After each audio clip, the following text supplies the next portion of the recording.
é verdade. Te adoramos,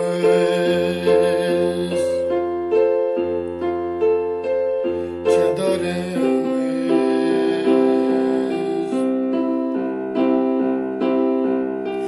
Espírito,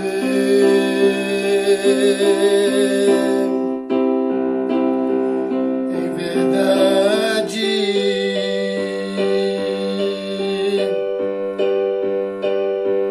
te adoramos, te adoramos. Rei dos Reis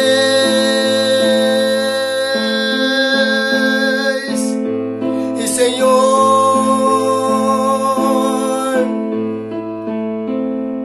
te entregamos nosso viver.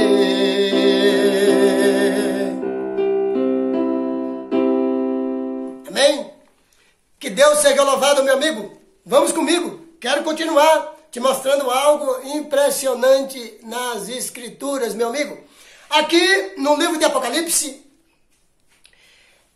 eu quero te mostrar aqui no capítulo 6 de Apocalipse, algo também interessante, algo também que é interessante para que nós possamos compreender a Bíblia como ela está dizendo aqui, ó. Então, aqui no verso 5 está dizendo assim, ó: quando o Cordeiro abriu o terceiro selo, ouvi o terceiro ser vivente dizer: venha. O Cordeiro é Jesus. Ele tomou o livro da mão do Pai, lá em Apocalipse capítulo 4 e capítulo 5. Está dizendo que Jesus foi até o Pai.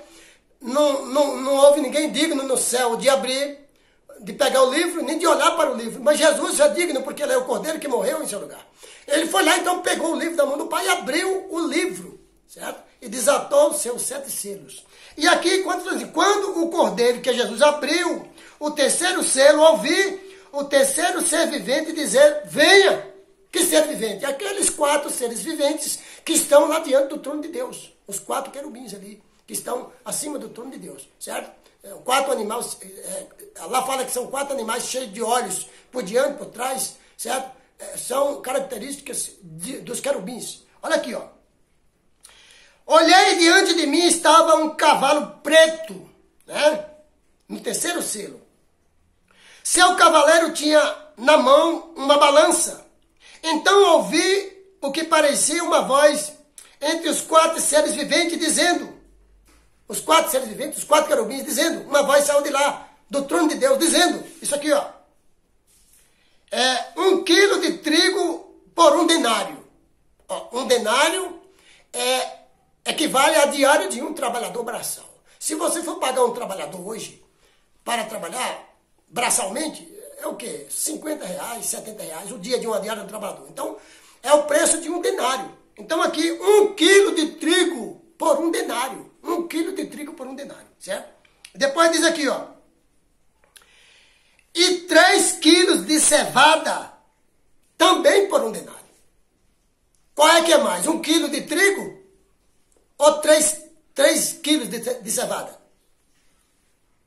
Depois diz aqui, ó: 1 quilo de trigo por 1 denário e 3 quilos de cevada por 1 denário. Quando abriu o terceiro selo. Essa é a situação. E diz aqui: não danifiques o azeite e o vinho.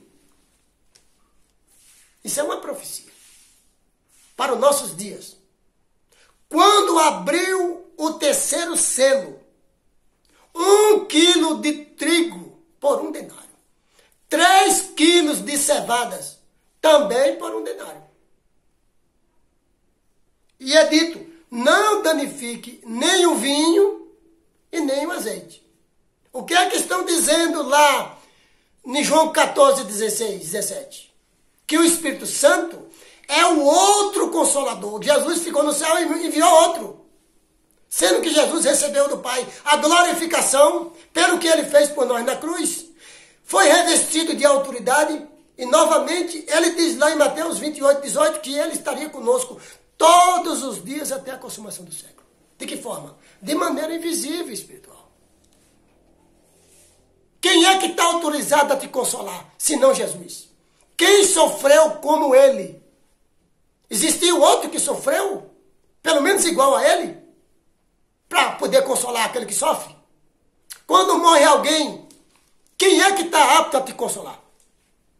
É Jesus ou não é? Então, meu amigo, a teologia errada, vindo do paganismo, através desse sistema. Você está crendo de maneira completamente errada. Por isso está dizendo aqui, ó, uma medida de trigo. Jesus diz que ele é o trigo. Jesus fala que ele é o trigo. E ele diz que se o grão de trigo não cair na terra e não morrer, ficará ele só. Mas se o grão de trigo cair na terra e morrer, dará muitos frutos. O que foi que aconteceu com ele? Ele morreu na cruz. Quantos são os seguidores dele hoje? Então, meu amigo,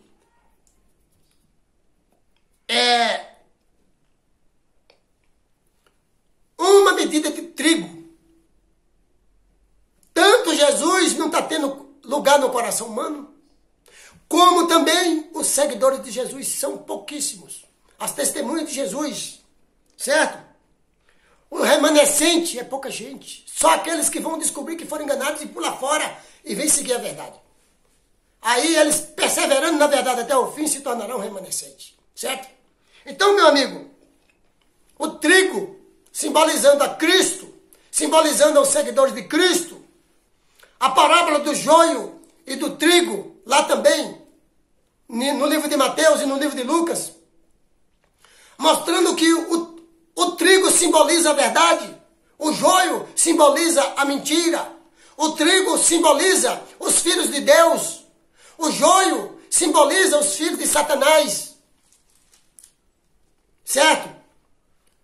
O trigo é também simbolizando a salvação, o joio simbolizando a perdição. Tudo isso na Bíblia está mostrando. O trigo simbolizando a igreja de Apocalipse 12, verso 1. A igreja, a mulher virgem, que tem uma coroa de 12 estrelas na cabeça com a lua debaixo de seus pés, é simbologia do povo de Deus, do povo verdadeiro, puro de Deus, do povo santo de Deus. Mas também está mostrando em Apocalipse 17 a mulher prostituta, a igreja prostituta, que se prostituiu dessa forma, com essas doutrinas espúrias, deixando Cristo e o seu Pai de lado, para colocar aí mais gente, que você não sabe de onde veio.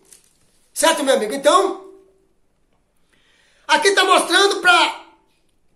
Está dito aqui que não danifique 3 medidas de cevada. Cevada é um alimento inferior ao trigo. Para que serve o trigo? O trigo serve para fazer farinha, para fazer pão, para se alimentar, certo?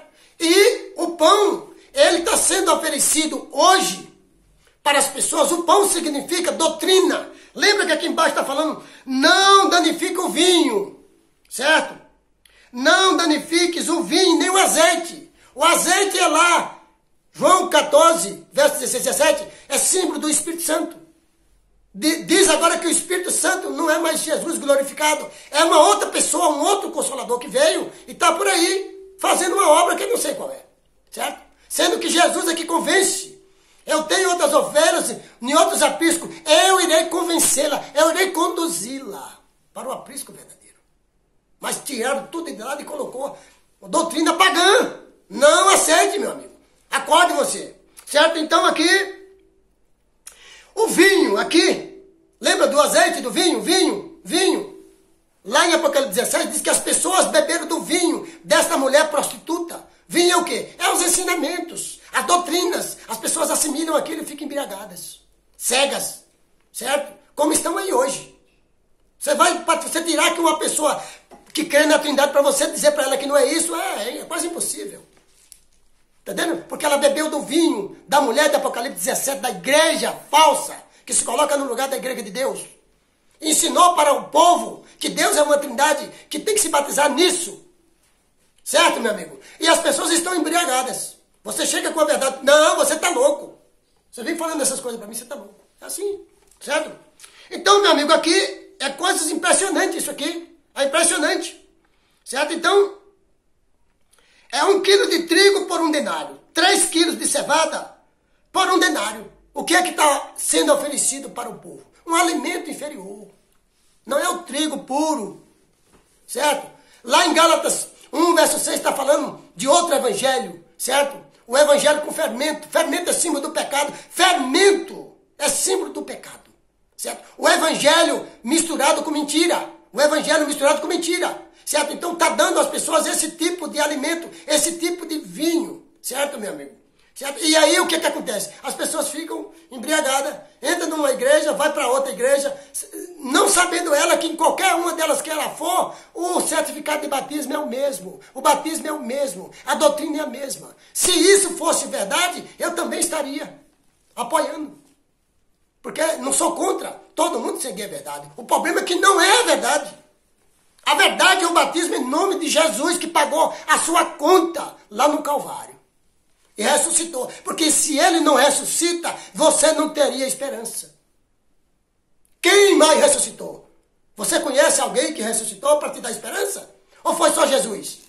Agora falam em nome de Jesus dentro desse sistema, dentro das igrejas. Glorifica o nome de Jesus, exalta. Jesus fala, eu não aceito testemunho de homens. Eu não habito em templo feito por mãos humanas. Eu habito no céu e no coração daquele que é contrito a mim, que teme meu nome. É verdade o que eu estou falando? Ou não estou falando a verdade? O dia que eu pegar a Bíblia para ficar com ela aqui ensinando heresia e mentira, eu não farei isso jamais. Não é da minha índole. Não é. Também não vou mandar você olhar nos meus olhos. Não vou fazer isso. Você não tem que olhar para mim, para dentro dos meus olhos, para saber se eu estou falando a verdade. Você tem que olhar para a Bíblia, para a palavra de Deus. Porque eu sou um homem falho. Eu sou passivo de erro. Eu que não tomo cuidado para ver se eu não erro. Para ver se eu não caio em erros terríveis. E posso até perder a minha salvação. Uma delas é se eu estiver ensinando para você coisas erradas. Eu não subo. Por isso eu quero dizer para você, não olhe para mim. Porque eu sou um homem como você. Porém, um homem compromissado com a verdade.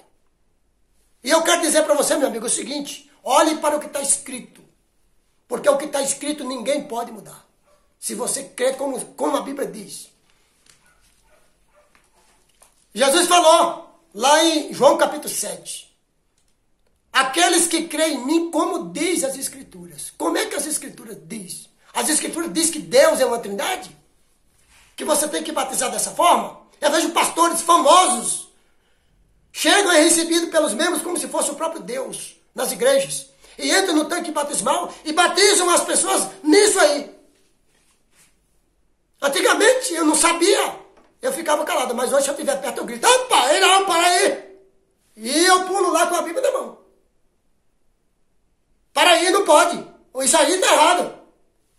Será uma guerra tremenda, viu, meu amigo? Será uma guerra tremenda. Por isso, eu quero dizer para você que o meu objetivo aqui não é lhe enganar. Não estou lhe chamando para me seguir e nem para seguir igreja minha, que eu não tenho igreja. A minha igreja é aquela que está em Mateus 18, 20. Jesus disse, aonde tiver 2 ou 3 reunidos em meu nome, ali eu estou no meio deles. Não é obrigado você estar dentro de uma igreja, reunido numa trindade e achar que Jesus está lá. Não está. Não é em nome dele. É em nome de Pai, Filho e Espírito Santo que você está lá. Então abra o seu olho, meu amigo. O tema do meu sermão hoje, da minha mensagem, dos meus vídeos, que estão gravados na internet. Estão gravados e colocados no meu canal. Você coloca o meu nome lá e coloca o título que você quiser. Porque eu já preguei sobre tudo. Quem é a besta, a marca da besta, a imagem da besta, Carlos Sidney, o terceiro anjo. Você coloca lá nos meus vídeos, lá no YouTube, e você vai assistir lá quase 100 vídeos pregados da Bíblia, da verdade, da palavra de Deus. Mostrando o que não te mostram dentro das igrejas. Não te mostram. Certo? E se você deixar de devolver o dízimo, por eles serão condenados. Eu perguntei para o meu pastor, quando eu descobri a verdade sobre o dízimo, se o dízimo era ponto de salvação, porque ele veio me cobrar. Você não está devolvendo o dízimo, a vida do irmão não está... Não devolvo, porque eu descobri que eu não preciso mais devolver. Jesus não devolveu o dízimo. Os discípulos dele também não. E ele não pediu em canto nenhum. Aquele que está em Mateus 23 lá, que ele diz, você tem que fazer essas coisas e não negligenciar aquelas. Jesus não estava condenando se a pessoa quer devolver, quer ofertar, quer ajudar, mas como que a pessoa pode contribuir para uma coisa dessa? Para você contribuir com a verdade, você pode contribuir com qualquer quantia, para pregar a doutrina de Cristo, a verdade, o batismo em nome de Jesus, em nome daquele que veio enviado por Deus. Mas você não pode financiar uma coisa que vai destruir as pessoas.